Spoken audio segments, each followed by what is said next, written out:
এবং গর্বিত এরকম একটি অনুষ্ঠানে অংশগ্রহণ করতে পেরে। চারিদিকে যখন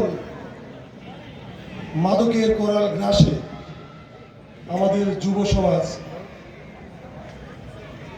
ধ্বংসের দিকে ধাবিত হচ্ছে, ঠিক এরকম সময়ে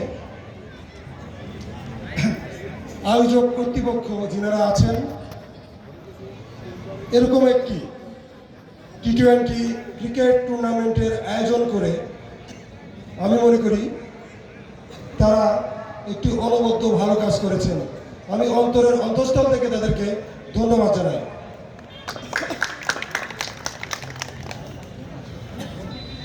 আপনি সকাল দুপুর রাত্র যখনই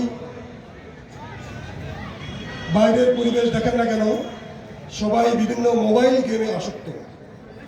ঠিক এরকম সময়ে এরকম একটি ক্রিকেট টুর্নামেন্ট বা একটি খেলাধুলার আয়োজন করা সত্যি একটি ভালো কাজ বলে আমি মনে করছি।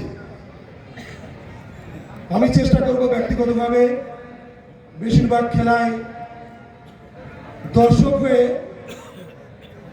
এই খেলার যে কোমল আনন্দ সেটুকু ভাগাভাগি করে নিতে।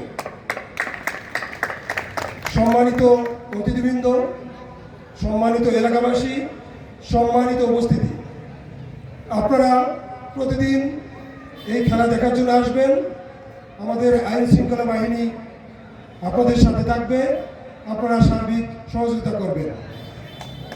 আপনাদের সকলের প্রচেষ্টায় আমাদের এই টি-20 ক্রিকেট টুর্নামেন্টটি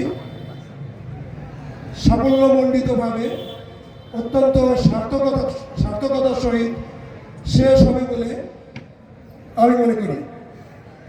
সর্বোপরি এই টি-20 ক্রিকেট টুর্নামেন্টটি আমাদের যুব সমাজের জন্য, সর্বোপরি আবাল বৃদ্ধ বনিতার জন্য একটি ভালো মেসেজ দিয়ে যাবে বলে আমি মনে করছি। যারা অংশগ্রহণকারী বিভিন্ন দল থাকবে তারা তাদের সর্বোচ্চটুকু দিয়ে ভালো ক্রীড়া নৈপুণ্য প্রদর্শন করে আমাদের সমাজকে সামনের দিকে এগিয়ে নেবে। সমাজ থেকে মাদক এছাড়াও বিভিন্ন রকম অপরাধ, বিভিন্ন রকম আসক্তি থেকে আমাদের যুব সমাজকে বের করে আনবে। আমি এই আশা ব্যক্ত করে সকলের সুস্বাস্থ্য এবং সর্বাঙ্গীন মঙ্গল কামনা করে আমি আমার সংক্ষিপ্ত বক্তব্য শেষ করছি। আসসালামু আলাইকুম।